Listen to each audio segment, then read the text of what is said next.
ഇനി മണിക്കൂറുകൾ മാത്രമാണ് കാത്തിരിപ്പുള്ളത് ജനവിധി എന്ത് എന്നറിയാൻ. പക്ഷേ അതിന് പോലും ക്ഷമയില്ലാതെ തമ്മിലടിക്കുന്ന കാഴ്ച മുഖ്യമന്ത്രി കസേരയ്ക്കായി, അതായത് സാങ്കല്പികമായ മുഖ്യമന്ത്രി കസേരയ്ക്കായി ഭൂരിപക്ഷം കിട്ടുമെന്ന് ഉറപ്പില്ലാത്ത ഒരു സാഹചര്യത്തിൽ പോലും UDF ആ അർത്ഥത്തിൽ നീങ്ങിയത് നമ്മൾ കണ്ടു.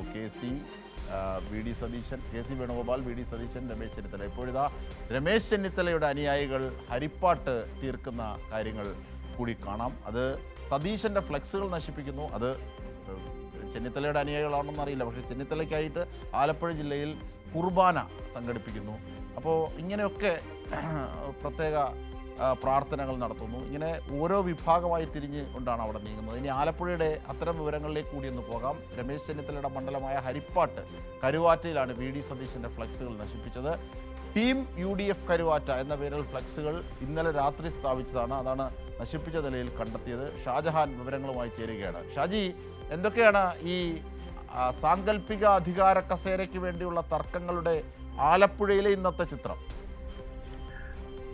അജിംഷാദെ, നമുക്ക് മനസ്സിലാക്കാൻ സാധിക്കും. കാരണം ഇനി ഏതാണ്ട് 24 മണിക്കൂറൊന്നും നമുക്ക് വിശേഷിപ്പിക്കാൻ കഴിയില്ല. അതിന് മുൻപായിട്ട് തന്നെ അടുത്ത ഭരണം ആർക്കാണ് എന്താണ് എന്നുള്ള സംബന്ധിച്ച് കൃത്യമായ തീരുമാനമുണ്ടാകും. എക്സിറ്റ് പോളുകളോ അല്ലെങ്കിൽ മറ്റുള്ളതോ അല്ല കാര്യങ്ങൾ, ജനങ്ങളാണ് അത് തീരുമാനിച്ചിരിക്കുന്നത്. അത് ഏതാണ്ട് ജനങ്ങളുടെ തീരുമാനം അറിയണമെന്നുണ്ടെങ്കിൽ ഇനി മണിക്കൂറുകൾ മാത്രം മതി.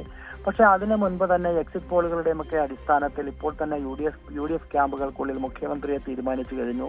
അതിലാരാകണമെന്നുള്ളൊരു മത്സരമാണ് ഇപ്പോൾ നടക്കുന്നത്. അതിന്റെ ഭാഗമായിട്ട് കൂടിയാണ് ഏറ്റവും ഫൈനൽ ലാപ്പിൽ കൂടുതൽ ആരാണ് കൂടുതൽ മുന്നിൽ നിൽക്കുന്നത് അവരെ മുഖ്യമന്ത്രിയാക്കും എന്നൊരു വ്യാമോഹമാകാം ഹരിപ്പാട് മണ്ഡലത്തിൽ കൊണ്ടുവന്ന് പ്രതിപക്ഷ നേതാവ് VD സതീശന്റെയൊക്കെ ഫ്ലെക്സ് വെച്ച് മുഖ്യമന്ത്രിക്ക് വേണ്ടിയിട്ട് അല്ലെങ്കിൽ അടുത്ത മുഖ്യമന്ത്രി എന്നുള്ള രീതിയിലുള്ള ഫ്ലെക്സുകൾ വന്നത്. അത് സ്വാഭാവികമായിട്ടും ഹരിപ്പാട് മണ്ഡലത്തിലെ രമേശ് ചെന്നിത്തലയെ അനുകൂലിക്കുന്നവർ ഇഷ്ടപ്പെടണമെന്നില്ല. അതുകൊണ്ട് തന്നെ ആവാം നേരം വെളുക്കുന്നതിന് മുൻപ് തന്നെ രാത്രി വെച്ച ഫ്ലെക്സുകളൊക്കെ തന്നെ നശിപ്പിക്കപ്പെട്ട നിലയിൽ കാണപ്പെട്ടത്.